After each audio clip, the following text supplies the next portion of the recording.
Today I'm going to talk about a very interesting and a very important topic. एक बहुत ही दिलचस्प और महत्वपूर्ण मुद्दे के बारे में आज मैं बात करना चाहता हूँ, And that is the 9 gifts of the Holy Spirit. और वो है पवित्र आत्मा के 9 वरदानों के बारे में। Now, majority of the church thinks that it's not for everyone. It's only for the preacher. It's only for an evangelist who is going to another nation. What would I do with the 9 gifts of the Holy Spirit? अब अधिकतर कलीसिया ऐसा सोचती है कि 9 वरदान मेरे लिए नहीं है, मैं क्या करूँगा? उसका कोई प्रचारक है जो इवेंजलिस्ट या दूसरे देशों में जा रहा है, उसके काम आएगा।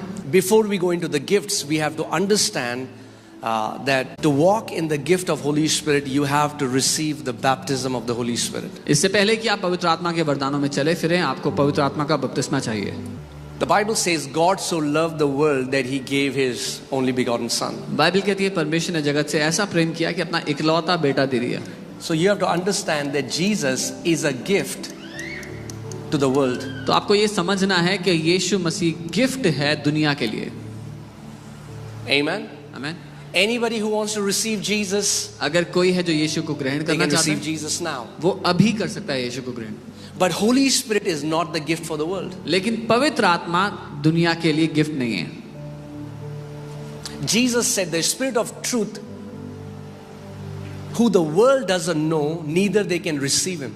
यीशु ने कहा वो सत्य का आत्मा जिसको दुनिया ना तो जानती है ना ही ग्रहण कर सकती है।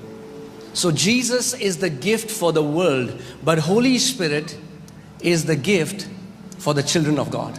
तो यीशु गिफ्ट है दुनिया के लिए, लेकिन पवित्र आत्मा गिफ्ट है परमेश्वर के बच्चों के लिए। Amen.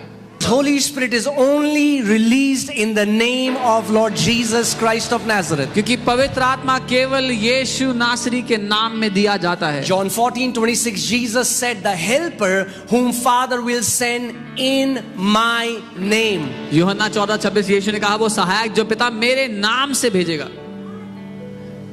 Amen. So every spirit is not Holy Spirit. हर आत्मा पवित्र आत्मा नहीं है। Every miracle working spirit is not Holy Spirit. हर चमत्कार करने वाली आत्मा भी पवित्र आत्मा नहीं है। The first step is पहला to कदम है enter into God's family by receiving salvation. परमेश्वर के घर में कदम रखना उद्धार को पाकर।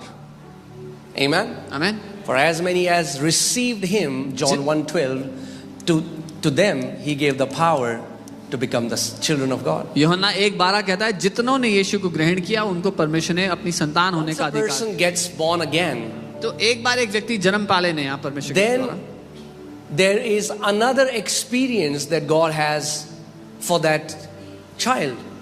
तो फिर एक और अनुभव है जो परमेश्वर ने उस बच्चे के लिए रखा हुआ है। And this word children is the Greek word teknon. और ये जो बच्चे शब्द है यूनानी का टेक्नॉन शब्द है। That means a small baby. इसका मतलब एक छोटा So बच्चा। you don't get born again and become mature. आप नया जन्म पाते ही सयाने नहीं हो जाते। You're born as a babe in Christ. आप मसीह में एक बच्चे के रूप में पैदा होते हैं। Now you need a tutor, you need an instructor, you need a helper, you need a standby, you need a comforter, and that's why the Father releases His Spirit so that you can mature and mature as a son of God. अब आपको एक सहायक, एक शिक्षक, एक तसल्ली देने वाला, एक मार्गदर्शक चाहिए जिसके लिए परमेश्वर अपना आत्मा भेजता है ताकि आप परमेश्वर में बढ़ सकें, सयाने हो सकें। So first experience was you get born again. The second is you get baptized with the Holy Spirit.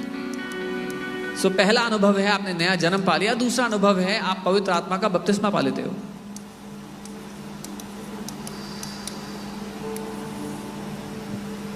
Now the first question comes. तो पहला सवाल ये आता है, Is it important to walk in the 9 gifts of the Holy Spirit? क्या पवित्र आत्मा के 9 वरदानों में चलना महत्वपूर्ण है? If the question is not whether you feel it's important or not, the question is does the Father feels it's important or not? सवाल ये नहीं है कि आपको लगता है ये महत्वपूर्ण है नहीं, या फिर सवाल ये है कि पिता को लगता है महत्वपूर्ण है कि नहीं है। Are you guys with me? We don't get to choose. हमें चुनने को नहीं मिलेगा। Jesus said, I have come to do the will of Him who sent me. यीशु ने कहा मैं उसकी इच्छा को करने के लिए आया हूं जिसने मुझे भेजा है। Tell you so that you'll remember. मैं जल्दी से Say बताऊंगा ताकि speaking, याद रहे। बोले बोलना, knowing, जानना, doing. करना। फिर से बोलो, speaking, बोलना, knowing, जानना, doing. करना। 3 are vocal gifts. 3 बोले जाने वाले वरदान, 3 are revelation gifts. 3 प्रकाशन के वरदान And 3 are gifts of power. और 3 सामर्थ्य के वरदान है। Speaking gifts, बोलने के वरदान है, the gift of prophecy, जो भविष्यवाणी का gift of वरदान, tongues, अन्य भाषा का gift of वरदान, interpretation, अनुवाद का वरदान है, speaking gift, ये बोलने वाले वरदान, knowing gift, revelation, जानने वाले, word of प्रकाशन के wisdom, वरदान, बुद्धि का word वचन, of knowledge, ज्ञान का वचन, discernment of spirit, आत्माओं की परख, gift of power, सामर्थ्य के वरदान, gift of faith, विश्वास का gift of वरदान, working of miracles, चमत्कारों को करने का वरदान, gifts of healings. चंगाइयों का वरदान. Will you remember? याद रहेगा? 3 gifts. तीन बोलो, वरदान. speaking, बोलने के, knowing, जानने के, doing. करने के.